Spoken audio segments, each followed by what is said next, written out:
Hi guys, welcome to an impromptu episode of True Talk. I wasn't planning to make this. I was meant to be editing my review of a game called Paladin together, but my computer decided it wanted to update my system for an hour and 15 minutes, and when I've only got an hour and a half this morning to do stuff, that's really put the scupper on getting the editing of the review done.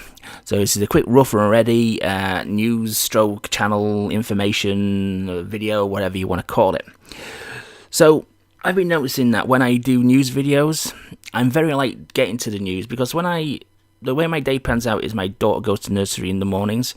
So the mornings are the time I have free. I've literally got about a maximum of 2.5, 3 hours before she comes home. And I obviously like to spend time with her when she comes home rather than shutting myself away on a computer. So I try to get everything done within that short period of time, and I've noticed that a lot of the news stories don't break till later in the day or during the times I'm not actively on my PC. So I'm thinking of coming up with a way of delivering the news in a bit more rough and ready fashion.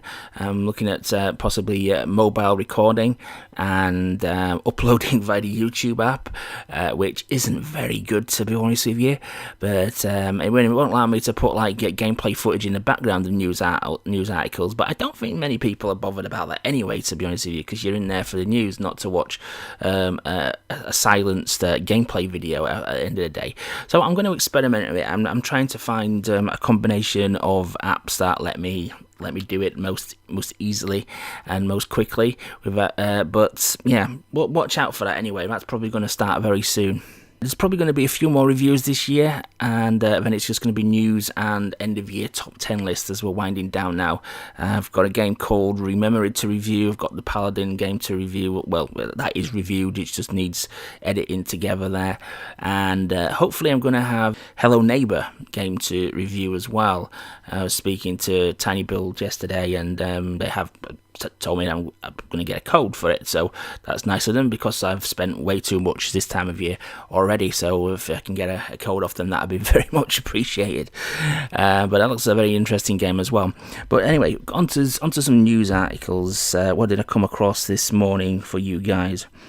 Well, the Destiny 2 expansion launched yesterday, I believe, and it's gone down like a sack of shit.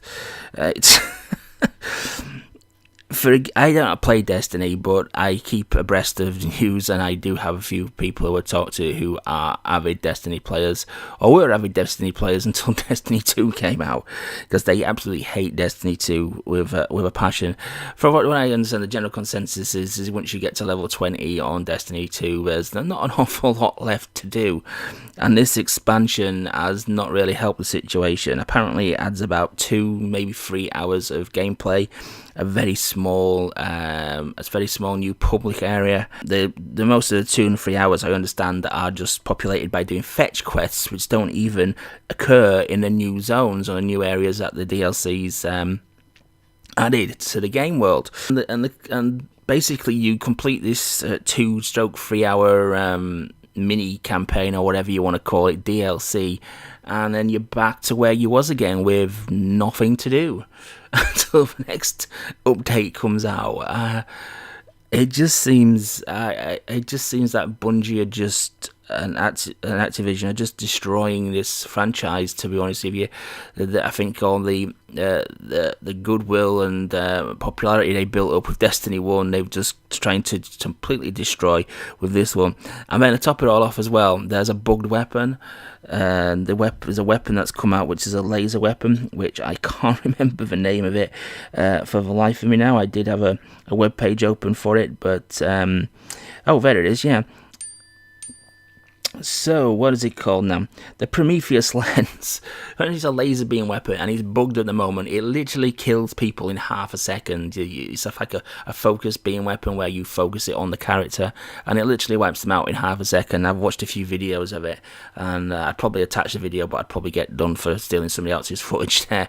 But yeah, it literally wipes people out with just a glancing blow, really, and it's just absolutely ridiculous. I mean, how do these things get through? I mean, I can allow obscure things getting through, but blatantly obvious things that anybody with a pair of eyes, anybody who's even, not played a video game would be able to notice that this weapon shouldn't be killing people in half a second. You know what I mean? It just, It's just crazy. They're just destroying everything they built up over Destiny 1. I mean, I didn't even rate Destiny 1, to be honest with you. I played it on my alternative account because I didn't want to, because I knew I wouldn't play it through to completion, and I didn't like it. But loads of people did, and it was a huge success. And the sales that Destiny 2 have garnered is mainly because of Destiny 1's success. But the way they're completely stumbling from one thing to another with XP Gate and now overpower weapons, underwhelming DLC, and it's just, they're just destroying all that. They're just destroying it completely. Absolutely crazy. Oh, the 4K update did drop as well, and apparently it's one of the best 4K updates in terms of visuals. Anyway, I'm not sure about performance. I'll probably wait for the Digital Foundry video on that one, but apparently it's one of the best looking 4K games out there for the Xbox One X at the moment. So that is one positive thing. But at the end of the day, if the game's not there, it doesn't matter how well it looks, does it? I mean, you can shine a turd as much as you want. It's still a turd. But I don't know. Bungie, how the great have fallen. Other news, Microsoft have dropped some prices on some massive games for the Games Award 2017, which I think are happening tonight. As we all know, Microsoft don't have a great showing in the awards categories and are unlikely to win anything. Maybe the only Microsoft exclusive that's got a chance of winning something is going to be Cuphead. But there's some heavy discounts on games such as Assassin's Creed Origins is like 30% off, 40% off Batman Enemy Within. I'm just looking at a few of them. Call of Duty World War II has the usual tight ass, 17% off.